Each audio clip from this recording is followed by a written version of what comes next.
Welcome back to this Yahoo Finance special. And we want to bring into the stream our editor-in-chief, Andy Serwer, because the economy is in focus, especially as we move into the second half of the year. And Andy spoke with the director of the National Economic Council. Andy?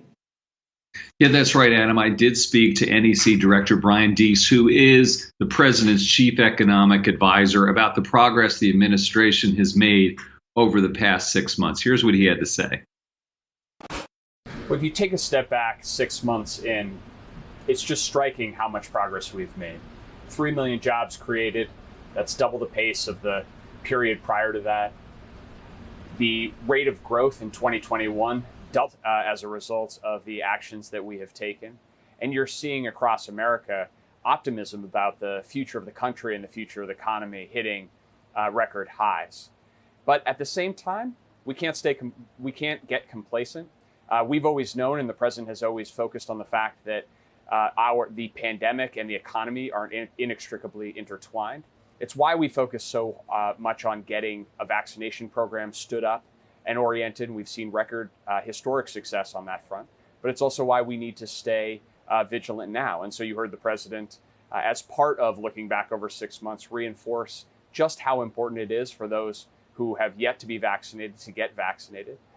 And for us to continue this focus around the country and every community of the country. So you're going to continue to see the president do that. But let's make no mistake, we've made extraordinary progress and we've got real durable momentum in the economy now. Another interesting thing the president recently said is that he doesn't look to the stock market for indications of the state of the economy, which is in a pretty clear contrast with the previous administration. How do you take into account, though, the ups and downs of the market, like today's drop, and overall growth as you plan policies? Well, President Biden has always had a distinct view of the economy, which is that we all do better as a country if growth comes from the bottom up and the middle out. And what that means is if you look at working people across the country, if they do better, they have more job opportunities, their wages are increasing, it's going to mean the entire economy does better, including people at the top. So when that's your focus, what you're focused on is, are there jobs for the people who want them? Are those jobs paying more? And is there more innovation, more economic opportunity across the country? We'll see the market go up and go down. I would note that over the course of this period, we've seen the stock market hit record highs, even with some of the recent fluctuations, including today. But the core objective of the Biden economy is to have that kind of strong, durable growth that gives middle-class families more ability to breathe, more economic opportunity. And we're starting to see that. We're starting to see a change in paradigm, certainly from the last administration. But this recovery is starting to show some signs of what it looks like when we have an economy where that growth is coming and is broadly shared. A couple questions about the overall economic situation. What have conversations about inflation been like in recent days? In the building behind you, you highlighted the role of things like cars in driving some of the recent spikes. What gives you confidence that it will just be transitory? If you look at the composition of price increases over the last 3 months, what you see is a small share of the components that go into measuring the price indexes are driving a very large share of the increases. So you mentioned cars. It's not just that we have a global problem with supply of semiconductors, but we saw things like rental car companies in the U.S. sold off their fleets last year and now are trying to catch up with the demand we're seeing in the economy, so there's increased pressure. We expect those things to work themselves out. They're not permanent changes to the structure of our economy.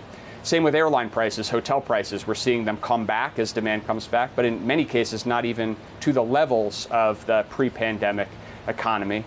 So those are the categories that you would expect. You are going to see some significant movement as the economy comes back. So this is something that, along with almost every economic variable, we pay a lot of close attention to, we study and we look forward to, and we recognize that when consumers see price increases, they notice. But we think that the data certainly indicates that much of what's going on here is these temporary factors that we anticipate will not persist. And what about labor shortages, Brian? People are seeing these all over the place. Employers are. Is there anything the administration can do about it, or is it just a matter of companies paying workers more?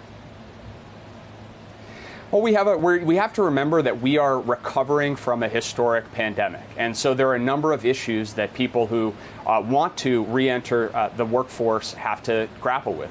The first is the pandemic and the disease. They want to make sure that they feel safe. And as we move forward in vaccinating more of the country, we're seeing more people have that comfort. A second is childcare and school, particularly for parents of school-age kids. Do they have the support system in place so that they can go and they can participate fully in the workforce?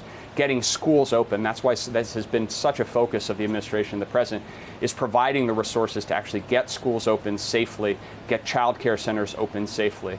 And we have also seen that we are in a market where there are a lot of job openings. That's a good thing for workers. They have more options. And one of the things that employers can do in that context is pay a fair wage, provide benefits. And we've seen anecdotally a lot of employers who have said, you know what, when I've raised my wages, I've seen a lot of people come and raise their hand for that work. So, you know, this is a combination of things. We have to recognize that we are coming out of a truly unique pandemic. And at the same time, if businesses pay a fair wage, if they offer benefits, we're confident that they're going to find workers when they need them.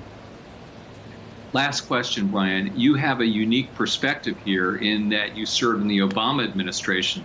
How do the challenges of the last 6 months in the Biden administration compare to early on in Obama's presidency when the U.S. also faced big economic challenges?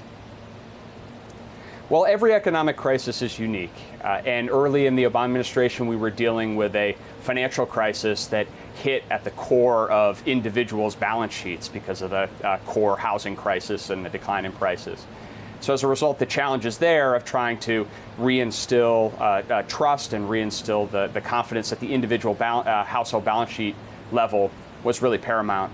Here, we have a pandemic crisis. The kinds of things we just discussed about people's hesitance to return to the workforce in safe working conditions, those are unique. And as a result, that's why you've seen the president prioritize an all-out national vaccination effort and to surge support to families and businesses, to schools, to child care centers, to reflect the unique realities of this crisis. But the good news 6 months in is that we are in a very different place economically. We're growing jobs at a historic pace. Our economy is growing at a historic pace. Unemployment claims are falling at a historic pace. So we've got a lot of momentum, and we just need to seize that, continue these policies, and finish the job of, as President Biden says, building back better, putting that economic strategy in place for the long term.